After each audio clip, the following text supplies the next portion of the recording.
Little giants of the ocean, foraminifera. One day during an outdoor field trip, the teacher took the students to clean up the beach at Hobihu in Kunding. The white sandy beach was beautiful, but sadly, it was scattered with plastic bags and bottles. Chin picked up a handful of white sand and noticed some grains that looked a bit different. She showed them to the teacher, who explained that they were star sand. Chin and her friends asked in surprise, "Star sand? Does it have anything to do with Milky Way chocolate?" The teacher laughed.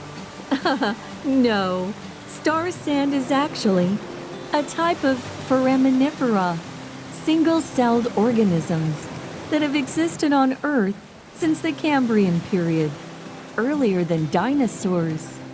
They may be tiny, but they make a huge contribution to the ocean. The teacher encouraged them to research it when they got home. Chin strolled along the beach, realizing that she had never noticed the tiny lives beneath her feet. Each grain of star sand, foraminifera, looked unique. She wondered why foraminifera would appear on this shore. Are there others like them in the ocean? What role do they play? Chin's mind was full of questions. The star sand we find on the beach is made up of calcarina and bacillogipsina, types of foraminifera. Each foraminifera has its own unique shape.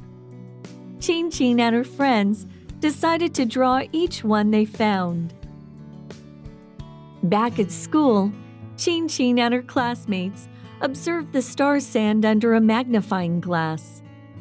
They were so small, with most being less than a millimeter in diameter. Under a microscope, they noticed the star sand had many tiny holes. But what are these holes used for? Chin and her friends learned that foraminifera are named from the Latin word foraminifer, meaning creature with holes. It was a French naturalist, Alcide d'Orbigny, who classified and named a foraminifer, and he's known as the father of micropaleontology. Hello, everyone. I'm Gray, a foraminifera. I'm thrilled that Chin is so interested in us. Let me introduce you to our world. This is my home. One Bottom Sand Road, Coral Reef area, Hobihu, Kunding. My family has lived here for generations, never needing to move. My mom says there's plenty of sunlight, warm weather, and abundant food here. Grandma hates the cold, so we don't need to live anywhere else. Living on the seabed is safe, but sometimes when the weather gets rough, I get swept away by the currents to places unknown. Sometimes I meet my drifting friend, Drift. He and his family travel with the seas with the currents. They are part of the plankton community. His life is full of thrills and danger. If he encounters a school of fish, he could be eaten. That's why I often worry about him. Don't worry about me. Drifting is my destiny. And I love traveling with my family. It's so much fun. Next, let me introduce you to another important friend, Radiolaria. Although Radiolaria isn't a foraminifera, they drift alongside us as plankton. Radiolaria come in all sorts of shapes, often with radiating forms, and some even glow in the deep sea, like dazzling stars. Many people are fascinated by their beauty. Foraminifera shells are made of calcium carbonate. The holes allow thread-like extensions to reach out for feeding, moving, and and reproducing. Radiolaria also have many holes in their shells, but theirs are made of silica, making them look more transparent. Foraminifera are widespread in water. We can be found from freshwater to saltwater, and from the poles to the equator, although most of us prefer warmer seas. Radiolaria mostly live in the upper ocean sunlight zone, 25 to 500 meters, but some can live as deep as 4,000 meters. Foraminifera inhabit diverse environments near shore, continental shelf, continental slope, deep sea plains, and trenches. Each species prefers a specific habitat, so foraminifera communities can serve as indicators of environmental and sedimentary conditions. Foraminifera are a food source for many marine creatures like worms, sea snails, clams, sea cucumbers, sea urchins, shrimp, crabs, and fish. As the base of the marine food chain, we provide a stable food supply, helping maintain the ocean's ecological balance. So, what do foraminifera eat? Different types of foraminifera have different diets and obtain nutrients in various ways. Some even live in symbiosis with algae to gain energy. After learning about foraminifera, Qing became even more fascinated.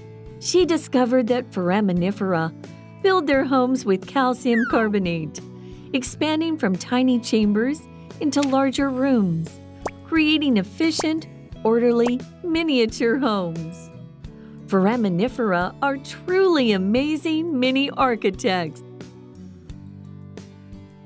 The teacher showed Qing and her classmates how to create their own foraminifera models with clay. The teacher explained that the shell spirals of planktonic foraminifera change direction with temperature. In cold water, they mostly spiral to the left, while in warm water, they spiral to the right. This is how foraminifera reveal seasonal changes in climate zones. It's one of their amazing shell-building secrets.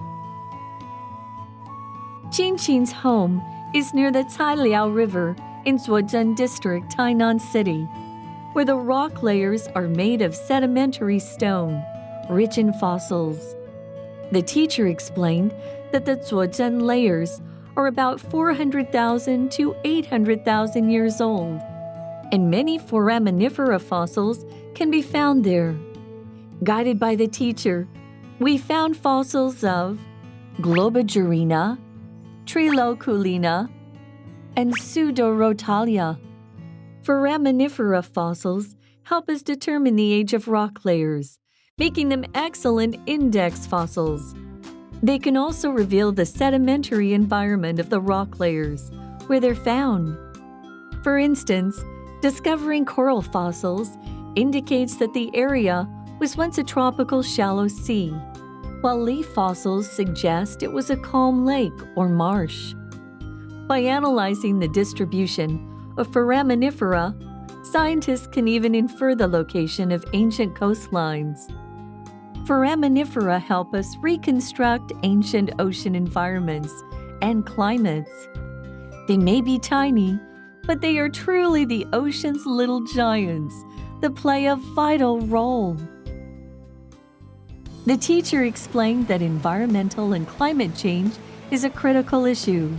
In 2015, the global atmospheric carbon dioxide, CO2, level exceeded 400 ppm, a big rise from just 250 ppm 10,000 years ago.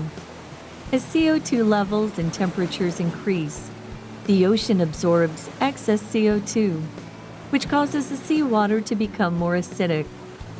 This ocean acidification not only reduces coral calcification, leading to the erosion and destruction of coral reefs, but also affects the survival of foraminifera. Foraminifera have calcium carbonate shells that are sensitive to changes in water temperature and chemistry, making them vulnerable to the effects of acidification. Qing gazed up at the starry sky, marveling at its beauty. She imagined that far away, deep in the ocean, there are grains of star sand, tiny mysterious lives, each with its own story to tell about the wonders of ocean life. Although foraminifera are small, they are true little giants of the sea. Qing wished that foraminifera, too, could enjoy a beautiful, clean ocean, sharing in the view of a pure and beautiful starry sky.